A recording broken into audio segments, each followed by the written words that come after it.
Hi guys, இன்னைக்கு நம்ம வீடியோவில் வந்துட்டு FPGAs பற்றி பார்க்கலாம். ஸோ FPGAனா ஃபீல்ட் ப்ரோக்ராமபிள் கேட் அரே அப்படின்னு சொல்லுவாங்க.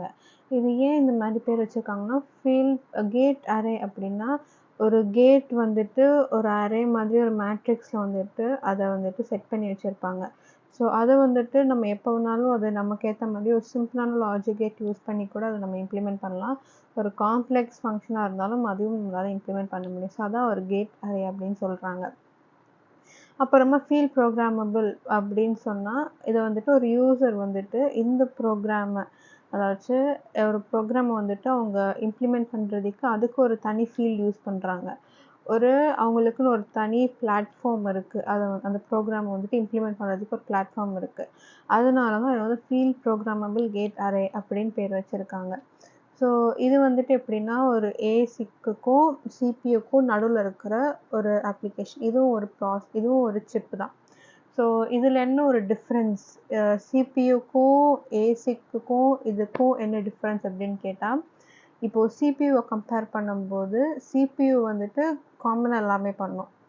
நம்ம ஏசிக் பார்த்தோம், அது வந்துட்டு ஒரு பர்டிகுலர் அப்ளிகேஷன் ஸ்பெசிஃபிக் இன்டெகிரேட்டட் சர்க்யூட்டை தான் சொல்கிறாங்க. ஸோ ஒரு அப்ளிகேஷனை ஸ்பெசிஃபிக்காக பண்ணும்.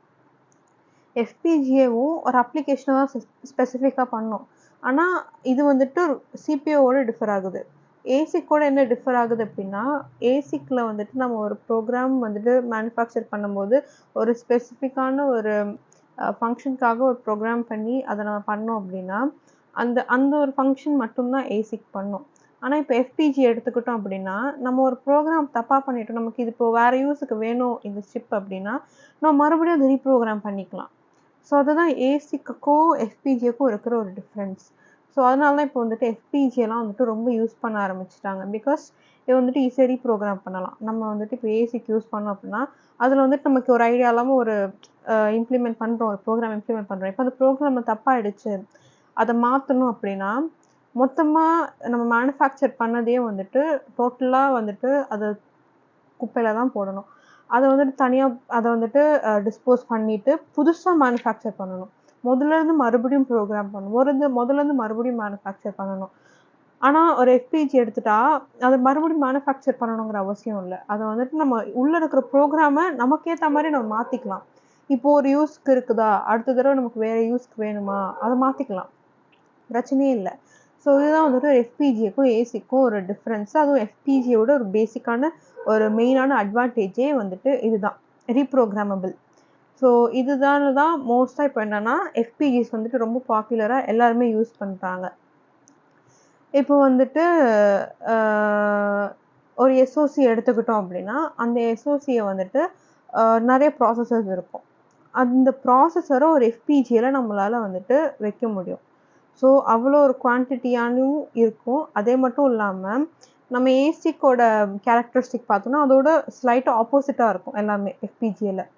என்ன ஆப்போசிட்டாக இருக்குது அப்படின்னா, நம்ம ஏசிக்கில் பார்த்தா மாதிரி அதோட ஸ்டார்ட் அப் காஸ்ட், அதாச்சும் இனிஷியலாக வந்துட்டு அதை மேனுஃபேக்சர் ஸ்டார்ட் பண்ணுறதுக்கு ஒரு காஸ்ட் ஆகும். அந்த காஸ்ட் வந்து ஹை காஸ்ட் ஏசிக்கில். ஆனால் FPGAவில் பார்த்தா ஸ்டார்ட் அப் காஸ்ட் வந்துட்டு ரொம்ப கம்மி தான். லோ பவர் கன்சம்ஷன் தான், லைக் எவ்ரிதிங் எல்ஸ். இதுவும் ஒரு லோ பவர் கன்சம்ஷன் தான். அது மட்டும் இல்லாமல் இது வந்துட்டு மோர் ஃப்ளெக்சிபிள். ரீப்ரோக்ராம் பண்ணுறதுனால இப்போ வந்துட்டு பேசிக்காக இப்போ ஒரு புதுசாக பண்ணுறவங்க வந்துட்டு ஒரு ஐடியாவே இல்லை, நம்மளுக்கு இப்போ என்ன ப்ரோக்ராம் பண்ணுறதுன்னு ஒரு ஐடியா இல்லை. ஆனால் வந்துட்டு நமக்கு வந்துட்டு ஒரு ஃபர்தர் யூஸுக்கு தேவை அப்படின்னா நம்ம வந்துட்டு டெம்பரவரியாக ஒன்று இம்ப்ளிமெண்ட் பண்ணுறதுக்கும் ஒரு ட்ரையல் அண்ட் எரருக்கும் அந்த ஒரு சிப்பை நம்ம யூஸ் பண்ணிக்கலாம். ஏன்னா we can reprogram any time. எப்போ வேணாலும் அதை டெலீட் பண்ணிவிட்டு நம்மளால் திருப்பி அதை வந்துட்டு புதுசாக நமக்கு என்ன தோணுதோ அந்த நேரத்தில் அதை பண்ணலாம். அந்த ப்ரோக்ராம் வந்துட்டு நம்மளால் பண்ண முடியும். ஸோ அதனால் ரொம்ப ஃப்ளெக்சிபிளாக இருக்குது. மோஸ்ட்டாக எல்லாருமே வந்துட்டு இது யூஸ் பண்ண ஆரம்பிச்சிட்டாங்க. அது மட்டும் இல்லாமல் இதுக்கு வந்துட்டு அவங்க யூஸ் பண்ணுறது ஒரு தனி லாங்குவேஜ் யூஸ் பண்ணுறாங்க. நம்ம வந்துட்டு ப்ரோக்ராம் பண்ணுறதுக்கு இதுக்கு FPGAக்குன்னு தனியாக ஹார்ட்வேர் டிஸ்கிரிப்ஷன் லாங்குவேஜ் HDL அப்படிங்கிற ஒரு லாங்குவேஜ் தான் யூஸ் பண்ணுறாங்க. இதுலேயே வந்துட்டு அந்த வெரிலாக்ஸ், VHDL அதெல்லாம் யூஸ் பண்ணி தான் இதை வந்துட்டு ப்ரோக்ராம் பண்ணி இதை வந்துட்டு இம்ப்ளிமெண்ட் பண்ணுறாங்க. ஸோ இதுக்கு தான் வந்துட்டு FPGAs மோஸ்ட்டாக யூஸ் ஆகுது. அது மட்டும் இல்லாமல் இதோட அப்ளிகேஷன்ஸ் எங்கே அப்படின்னு கேட்டால் இது வந்துட்டு ஏரோஸ்பேஸில் யூஸ் பண்ணுறாங்க, டெலிகாமில் யூஸ் பண்ணுறாங்க, அப்புறமா ஆடியோ ப்ராசஸிங், அதாவது ஆடியோ வந்துட்டு ப்ராசஸ் பண்ணுறது, இமேஜ் ப்ராசஸிங்க்கு, அப்புறமா வந்துட்டு ஆட்டோமொபைல் இண்டஸ்ட்ரிக்கு, ஆட்டோமேஷனுக்கு, அப்புறமா வயர்லெஸ் கனெக்ஷன்ஸ், வயர்லெஸ் கம்யூனிகேஷனுக்கு அந்த மாதிரி. இதுவே ஏசிக் ப்ரோட்டோடைப்பிங்க்கும் யூஸ் பண்றாங்க.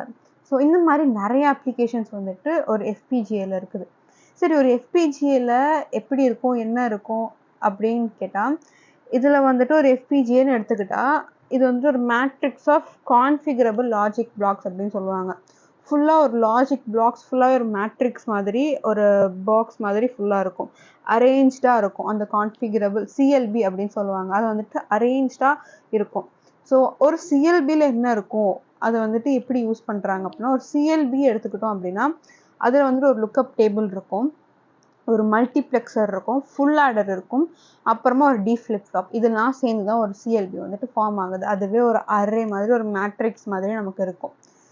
ஸோ மேட்ரிக்ஸ் மாதிரி இருக்குதா? அப்போ அது மட்டும் இல்லாம, இந்த ஒரு ஒரு CLBக்கும் இன்னொரு CLBக்கும் நடுவுல ஒரு கேப் இருக்குதா?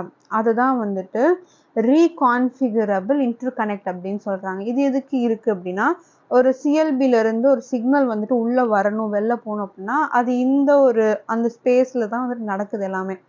ஸோ ஒரு விஷயத்த அந்த சிப்ப வந்துட்டு ஆன் பண்றோம், ஆஃப் பண்றோம், யூஸ் பண்றோம், யூஸ் பண்ணல. அந்த மாரி டைம்லலாம் வந்துட்டு இந்த தான் சிக்னல் எல்லாத்தையும் கேரி பண்ணி போகுது. இந்த அப்ளிகேஷனுக்கு ஸ்பெசிஃபிக்கா யூஸ் பண்றாங்க அப்படின்னு ஒரு சிக்னல் குடுக்குறது வந்துட்டு இந்த ரீகான்ஃபிகரபிள் இன்டர்கனெக்ட் தான். ஸோ இதெல்லாம் தான் பேசிக்கா FPGA ஓட ஒரு ஸ்மால் இன்ஃபர்மேஷன். ஸோ அடுத்த வீடியோல சந்திக்கலாம். பை.